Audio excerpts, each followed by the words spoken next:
make sure you pay attention to whatever scene you're drawing. Make sure you pay attention to where your light source or light sources is coming from. Bounce light is something we're going to be talking about a little bit later. And of course, naturally, this plane is going to be looking this way. It's going to see some grass, it's going to see the background, and it's going to see a bit of the light source. And naturally, we're going to be looking at what this plane is looking at. It's going to be looking at the background and the light source. It's not going to be seeing the grass. I'm going to draw little eyes on my planes more often. That's almost kind of funny. Now, we're going to be making a clipping mask. So you make a new layer above your little plane layer. This is our new layer. Nothing's on it yet. And we're going to right-click this layer and hit Create Clipping Mask right there. Now, again, pretty much every art program has this. Procreate, I believe Clip Studio has a form of clipping mask. It's a pretty standard thing. And what clipping masks do, and if you'll see this little arrow pointing down at this bottom base layer, now what this means is everything we paint on this new layer will only show up where our base paint layer is. And this is very important. Let's get started on our darkest plane. So we're going to right here, little corner. We're going to come up to just under this corner, about there maybe, because we're thinking of where this plane of our box is going to be. We're going to line this line up with this corner. Going to overcompensate a bit because it doesn't really matter because of the clipping mask. And we're just going to paint that darker layer in. Now if we show right now, look, it already looks like a cube-like shape. We're going to do the same thing with our lighter plane. Just line these corners up. Doesn't have to be precise. I'm not really trying to impress anybody right now. We're just studying. And we're going to grab Returned. color. Probably that. Is that lighter? It is lighter. Okay, cool. And very gently, we're just going to tell ourselves where our light plane is going to be. So that is our basic iron cube right now. Now, you'll notice it's warm. I don't care about the iron This cube. scene, has warm elements in it. So, for example, the sunlight kind of coming down, a little bit of dirt color right there. Those are kind of warm. Now, green, however, and the blue background is pretty cool. So we're going to be mixing the cool and the warm colors, the blues and the redishes, the tan, brown, orangish, the warm colors. I also have some green here, a little dark green, a little light green, just specifically so later on we're gonna have reflections, you could say, of the grass because these two planes are looking at the grass. I see you painting a cube. So now we gotta think of these planes as sort of like mirrors. In a way, not really mirrors because this is iron. They're not exactly very reflective. It'll be more reflective in the other types of metals later on. But with iron, it's still metal. It's still kind of reflective, unless it's like really roughed up. Then it's more like stone in a sort of sense. But iron is sort of like this texturally mixture of like stone and I guess you would say more polished metal or a mirror.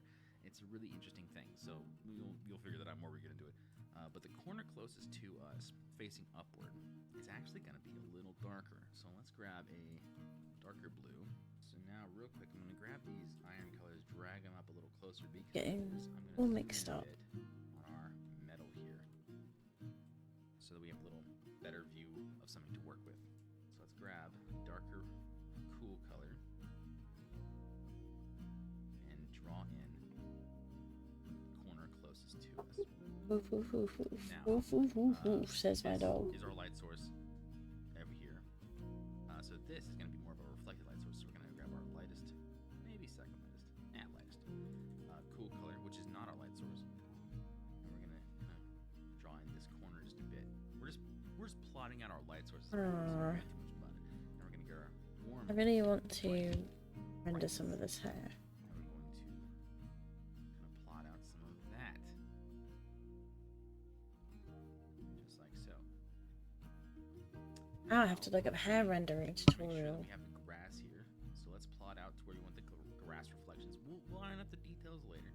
But for now, Hair the grass can be in this render corner. It's the brighter grass. for The darker grass can real. be this corner. I mean, that's cool, but is that the style I want?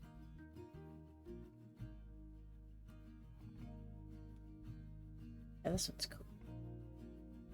Hello, I'm Blue, and today I would Hello, like to show you how to Blue. color and render hair like this. If you haven't seen the first video, that one covers covers how to understand and actually draw hair, and this video covers how to color and render it. You can use this coloring and rendering technique on any art program. Here are some programs that I've used with it before. All the brushes I've used for each of these programs will be linked in the description, but you can feel free to use your own brushes. The brushes you'll need is an airbrush, so a soft round brush, a hard brush, like a pen brush or something that you can use to create hard outlines, the lasso tool, a painting brush of your choice, and then a texture brush. First, fill in the base color with a neutral grey color. So I like to outline it and then... I don't want a neutral grey colour. The reason people start with this grey base color is it allows them to use something called a clipping mask. This means any layer above the grey base color that is set to a clipping mask will only stay within the solid shape. Really? You can add many clipping masks to one layer, so it's great for shading. Basically, no painting outside of the lines. Add a clipping mask to this grey layer and add your base color to the top. Okay, well, I've done that. Red-brown color because the character I'm coloring has like this color hair. But this technique works for any color hair. So pick the base color that we just put down and go over to your color wheel. Now shift your base color down in hue, so the one on the outside, shift it down a little bit. I'm going to go towards purple, and then shift the saturation down. So the part in the middle, shift that down slightly towards like the more saturated darker colors. This will be your shadow tones. Okay. But since we shifted it down, it will look a bit colorful and add a bit of depth. In my previous video, I told you that the base that the hair sits on is the cylinder, so it's round. Because of this, we're going to shade it like a cylinder. So grab the airbrush and the same dark color we just picked, and wherever the light source is, softly shade the opposite sides using the new color with the airbrush. Think of it like a cylinder, so you can see these are different types of cylinders with different types of shadings. I also like to airbrush a bit of the top of the head, since there is like a little bit of a lift where the hair is, and it just adds a bit of fun dimension.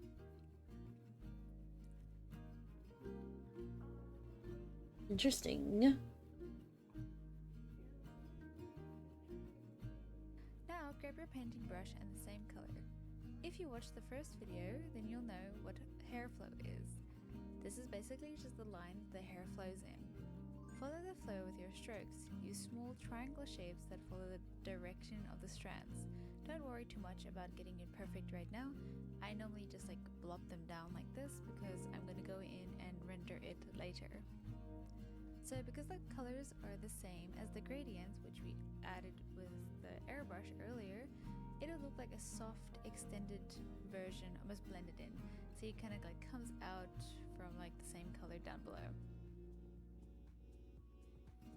So once I'm like almost done with this, I want a darker color, so I repeat the first step. I change the hue slightly down to purple, and then I take the saturation down a bit more, and now I have this really dark color. And basically what I try and do is in each strand I add one or two of this dark color. I don't really have many rules on how I add it, I just kind of eyeball where it should be. But if you want like maybe something more solid to follow, wherever the hair crosses over each other and there might be a dark point, you can add it. So next we can do something fun, which I really like to do. Grab the skin color or the blush color of your character and lightly airbrush it over where the skin makes contact with the hair. Make sure that this is a bigger brush and it's not very small, because you kind of want it to blend in with everything around it. So if your character has darker skin, use the undertone. So every skin tone, no matter how dark or light, will have an undertone, so either pink, red, orange, or green. And set this up to a little bit of a higher one and then add it to the thing. You can see it's like a little bit too bright, but when you lower the opacity, it's going to look very nice. This technique also works for lighter hair or darker skin. I do not use the original. This is interesting to do. Never thought about this kind of thing. One of the undertones that the skin shows, and then I'll add that to it. It's basically just thinking of like the blood cells kind of flowing through the hair. You kind of want to keep this warm tone or cool tone, whichever tone the skin is giving.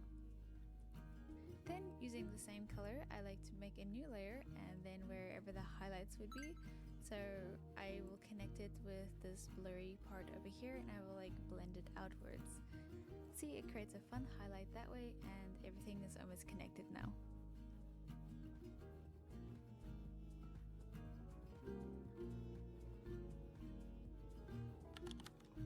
Okay, well, I'm gonna Using end the here. same light peach color we just had. Sorry guys, I gotta go. Anyone streaming? What is a streaming? Nuggy! Let's raid Nuggy with our little viewer base. Nuggy meal. Yay! Okay, I'll be here tomorrow. I'll be streaming tomorrow. Same thing, probably. Because this is going to take a long time. But thanks for coming by. See you guys tomorrow. Go raid now!